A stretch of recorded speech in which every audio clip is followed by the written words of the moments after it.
Hi ಸ್ನೇಹಿತರೆ, ನಮಸ್ಕಾರ. ಇಂದಿನ ಡಿಜಿಟಲ್ ಯುಗದಲ್ಲಿ ಆಧಾರ್ ಕಾರ್ಡ್ ಕೇವಲ ಒಂದು ಗುರುತಿನ ಚೀಟಿಯಲ್ಲ, ಅದು ನಮ್ಮ ಜೀವನದ ಅವಿಭಾಜ್ಯ ಅಂಗವಾಗಿದೆ. ಬ್ಯಾಂಕ್ ಖಾತೆ ಇರಲಿ, ಸರ್ಕಾರದ ಸೌಲಭ್ಯವಾಗಿರಲಿ ಅಥವಾ ಹೊಸ ಸ್ಕೀಮ್ ಕಾರ್ಡ್ ಪಡೆಯುವುದರಲ್ಲಿ ಪ್ರತಿಯೊಂದಕ್ಕೂ ಆಧಾರ್ ಕಾರ್ಡ್ ಬೇಕೇ ಬೇಕು. ಆದರೆ ನಿಮ್ಮ ಆಧಾರ್ ಕಾರ್ಡ್ನಲ್ಲಿ ಹೆಸರು ತಪ್ಪಾಗಿದ್ದರೆ ಅಥವಾ ಮದುವೆಯ ನಂತರ ಹೆಸರು ಬದಲಾಯಿಸಬೇಕಿದ್ದರೆ ಏನು ಮಾಡಬೇಕು? ಅನೇಕರು ಈ ಪ್ರಕ್ರಿಯೆ ತುಂಬಾ ಕಷ್ಟ ಎಂದು ಭಾವಿಸುತ್ತಾರೆ. ಆದರೆ ಚಿಂತಿಸಬೇಡಿ, ಇಂದಿನ ವಿಡಿಯೋದಲ್ಲಿ ನಾವು ಆಧಾರ್ ಕಾರ್ಡ್ನಲ್ಲಿ ಹೆಸರನ್ನ ಆನ್ಲೈನ್ ಅಥವಾ ಆಫ್ಲೈನ್ನಲ್ಲಿ ಹೇಗೆ ಸುಲಭವಾಗಿ ಬದಲಿಸಬಹುದು ಎಂಬುದನ್ನು ಹಂತ ಹಂತವಾಗಿ ತಿಳಿಸಿಕೊಡುತ್ತೇವೆ. ಈ ವಿಡಿಯೋವನ್ನ ಸ್ಕಿಪ್ ಮಾಡದೆ ಕೊನೆವರೆಗೂ ನೋಡಿ ಮತ್ತು ಇನ್ನು ನಮ್ಮ ಡಿಜಿಟಲ್ ಅಸ್ತ್ರ ಯೂಟ್ಯೂಬ್ ಚಾನೆಲ್ ಅನ್ನ ಸಬ್ಸ್ಕ್ರೈಬ್ ಮಾಡಿಲ್ಲವೋ ದಯವಿಟ್ಟು ಸಬ್ಸ್ಕ್ರೈಬ್ ಮಾಡಿ. ಮೊದಲು ಹೆಸರು ಬದಲಾವಣೆಗೆ ಬೇಕಾಗುವ ಪ್ರಮುಖ ದಾಖಲೆಗಳು ಏನು ಅಂತ ನೋಡೋದಾದ್ರೆ, ಹೆಸರು ಬದಲಾಯಿಸುವ ಮೊದಲು ನಿಮ್ಮ ಬಳಿ ಸರಿಯಾದ ದಾಖಲೆಗಳಿರಬೇಕು. UIDAI ಪ್ರಕಾರ ನೀವು ಈ ಕೆಳಗಿನ ಯಾವುದಾದರೂ ಒಂದು ದಾಖಲೆಯನ್ನ ಬಳಸಬಹುದು. Passport, PAN card, ration card, voter ID, ಚಾಲನಾ ಪರವಾನಗಿ, ಗೆಜೆಟೆಡ್ ಅಧಿಕಾರಿಯಿಂದ ದೃಢೀಕರಿಸಲ್ಪಟ್ಟ ಫೋಟೋ ಇರುವ ಗುರುತಿನ ಪತ್ರ, ಮದುವೆ ಪ್ರಮಾಣ ಪತ್ರ. ಮುಖ್ಯವಾಗಿ ಮಹಿಳೆಯರಿಗೆ ಮದುವೆಯ ನಂತರ ಹೆಸರು ಬದಲಾಯಿಸಲು ಇದು ಇಂಪಾರ್ಟೆಂಟ್ ದಾಖಲೆ ಆಗುತ್ತದೆ. ಇದಾದ ಮೇಲೆ ಆನ್ಲೈನ್ ಮೂಲಕ ಹೆಸರು ಬದಲಾಯಿಸುವ ವಿಧಾನ ಹೇಗೆ ಅಂತ ನೋಡೋದಾದ್ರೆ, ನೀವು ಮನೆಯಲ್ಲಿ ಕುಳಿತು ಕಂಪ್ಯೂಟರ್ ಅಥವಾ ಮೊಬೈಲ್ ಮೂಲಕ ಹೆಸರನ್ನ ಬದಲಿಸಬಹುದು.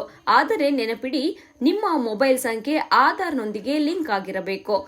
ಮೊದಲನೇದಾಗಿ UIDAI ನ ಅಧಿಕೃತ ವೆಬ್ಸೈಟ್ ಮೈ ಆಧಾರ್ ಪೋರ್ಟಲ್ಗೆ ಭೇಟಿ ನೀಡಿ. ನಿಮ್ಮ ಆಧಾರ್ ಸಂಖ್ಯೆ ಮತ್ತು ಕ್ಯಾಪ್ಚಾ ನಮೂದಿಸಿ. ಸೆಂಡ್ OTP ಕ್ಲಿಕ್ ಮಾಡಿ. ನಿಮ್ಮ ಫೋನ್ಗೆ ಬರುವ OTP ಬಳಸಿ ಲಾಗಿನ್ ಆಗಿ.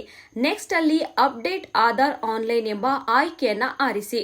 ಲಭ್ಯವಿರುವ ಆಯ್ಕೆಗಳಲ್ಲಿ ನೇಮ್ ಎಂಬುದನ್ನ ಸೆಲೆಕ್ಟ್ ಮಾಡಿ. ನೆಕ್ಸ್ಟ್ ಈಗ ನಿಮ್ಮ ಸರಿಯಾದ ಹೆಸರನ್ನ ಟೈಪ್ ಮಾಡಿ. ಕನ್ನಡ ಮತ್ತು ಇಂಗ್ಲಿಷ್ ಎರಡರಲ್ಲೂ ಹೆಸರು ಸರಿಯಾಗಿದೆಯೇ ಎಂದು ಮೊದಲು ಪರಿಶೀಲಿಸಿ. ನೆಕ್ಸ್ಟ್ ಡಾಕ್ಯುಮೆಂಟ್ಸ್ ಅಪ್ಲೋಡ್ ಮೇಲೆ ತಿಳಿಸಿದ ದಾಖಲೆಗಳನ್ನ ಒಂದನ್ನ ಸ್ಕ್ಯಾನ್ ಮಾಡಿ ಅಪ್ಲೋಡ್ ಮಾಡಿ. ಈ ಸೇವೆಗಾಗಿ ನೀವು ₹50 ಶುಲ್ಕವನ್ನು ಆನ್ಲೈನ್ನಲ್ಲಿ UPI ಕಾರ್ಡ್ ಅಥವಾ ನೆಟ್ ಬ್ಯಾಂಕಿಂಗ್ ಮೂಲಕ ಪಾವತಿಸಬೇಕಾಗುತ್ತದೆ. ಪ್ರಕ್ರಿಯೆ ಮುಗಿದ ನಂತರ ನಿಮಗೆ ಒಂದು ಸರ್ವಿಸ್ ರಿಕ್ವೆಸ್ಟ್ ನಂಬರ್ ಸಿಗುತ್ತದೆ. ಇದನ್ನ ಸ್ಕ್ರೀನ್ ಶಾಟ್ ಅಥವಾ ಪ್ರಿಂಟ್ ತೆಗೆದಿಟ್ಟುಕೊಳ್ಳಿ. ಇಷ್ಟೇ ಅಲ್ಲದೆ ನೀವು ಆಫ್ಲೈನ್ ಅಥವಾ ಆಧಾರ್ ಕೇಂದ್ರದ ಮೂಲಕ ಕೂಡ ಬದಲಾವಣೆ ಮಾಡಿಕೊಳ್ಳಬಹುದು. ಒಂದು ವೇಳೆ ನಿಮ್ಮ ಮೊಬೈಲ್ ಸಂಖ್ಯೆ ಲಿಂಕ್ ಆಗದಿದ್ದರೆ ಅಥವಾ ಆನ್ಲೈನ್ನಲ್ಲಿ ಮಾಡಲು ಸಾಧ್ಯವಾಗದಿದ್ದರೆ ಈ ಸ್ಟೆಪ್ ಫಾಲೋ ಮಾಡಿ.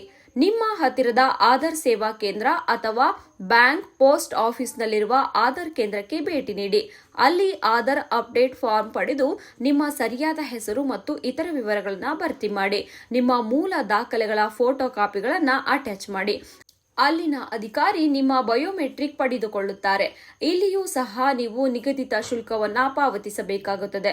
ಇದಲ್ಲದೆ ಕೆಲವೊಮ್ಮೆ ದೊಡ್ಡ ಮಟ್ಟದ ಹೆಸರು ಬದಲಾವಣೆ ಇದ್ದಾಗ ಅಥವಾ ದಾಖಲೆಗಳ ಕೊರತೆ ಇದ್ದಾಗ ಗೆಜೆಟ್ ನೋಟಿಫಿಕೇಶನ್ ಬೇಕಾಗುತ್ತದೆ. ಸ್ಥಳೀಯ ನೋಟರಿಯಿಂದ ಅಫಿಡವಿಟ್ ಮಾಡಿಸಬೇಕು. ಡೈಲಿ ನ್ಯೂಸ್ ಪೇಪರ್ನಲ್ಲಿ ಹೆಸರು ಬದಲಾವಣೆ ಬಗ್ಗೆ ಜಾಹೀರಾತು ನೀಡಬೇಕು. ನಂತರ ಸರ್ಕಾರದ ಗೆಜೆಟ್ ಕಚೇರಿಗೆ ಅರ್ಜಿ ಸಲ್ಲಿಸಿ ನಿಮ್ಮ ಹೆಸರನ್ನ ಅಧಿಕೃತವಾಗಿ ಬದಲಾಯಿಸಿಕೊಳ್ಳಬಹುದು. ಈ ಗೆಜೆಟ್ ಪ್ರತಿಯನ್ನು ಆಧಾರ್ ಅಪ್ಡೇಟ್ಗೆ ಬಳಸಬಹುದು. ಹೆಸರು ಬದಲಾದ ನಂತರ ನಿಮ್ಮ ಆಧಾರ್ ಕಾರ್ಡ್ ಅಪ್ಡೇಟ್ ಆಗಲು ಸಾಮಾನ್ಯವಾಗಿ 5 ರಿಂದ 15 ದಿನಗಳು ಬೇಕಾಗುತ್ತವೆ. ಅಪ್ಡೇಟ್ ಆದ ನಂತರ ನೀವು ವೆಬ್ಸೈಟ್ನಿಂದ ಈ ಆಧಾರ್ ಡೌನ್ಲೋಡ್ ಮಾಡಿಕೊಳ್ಳಬಹುದು. ಇಲ್ಲಿ ಕೆಲವು ಇಂಪಾರ್ಟೆಂಟ್ ಅಂಶಗಳನ್ನು ನೆನಪಿಟ್ಟುಕೊಳ್ಳಬೇಕು. ಆಧಾರ್ನಲ್ಲಿ ಹೆಸರನ್ನ ಬದಲಿಸಲು ಮಿತಿ ಇರುತ್ತದೆ. ಸಾಮಾನ್ಯವಾಗಿ ಜೀವನದಲ್ಲಿ ಕೆಲವು 2 ಬಾರಿ ಮಾತ್ರ. ಅದರಿಂದ ಎಚ್ಚರಿಕೆಯಿಂದ ಸರಿಯಾಗಿ ಹೆಸರನ್ನ ನೀಡಿ. ಯಾವುದೇ ಅಧಿಕೃತ ವ್ಯಕ್ತಿಗಳಿಗೆ ನೀವು OTP ನೀಡಬೇಡಿ. ಅಪ್ಡೇಟ್ ಸ್ಥಿತಿಯನ್ನ ಪರಿಶೀಲಿಸಲು SRN ಸಂಖ್ಯೆಯನ್ನ ಬಳಸಿ. ಈ ಮಾಹಿತಿ ನಿಮಗೆ ಉಪಯುಕ್ತವಾಗಿದ್ದರೆ ವಿಡಿಯೋವನ್ನ ಲೈಕ್ ಮಾಡಿ ಮತ್ತು ನಿಮ್ಮ ಸ್ನೇಹಿತರೊಂದಿಗೆ ಹಂಚಿಕೊಳ್ಳಿ. ಇಂತಹ ಮತ್ತಷ್ಟು ಉಪಯುಕ್ತ ಮಾಹಿತಿಗಾಗಿ ನಮ್ಮ ಡಿಜಿಟಲ್ ಅಸ್ತ್ರ ಯೂಟ್ಯೂಬ್ ಚಾನೆಲ್ ಅನ್ನು ಸಬ್ಸ್ಕ್ರೈಬ್ ಮಾಡಿ. ಮತ್ತೆ ಸಿಗೋಣ. ಧನ್ಯವಾದಗಳು.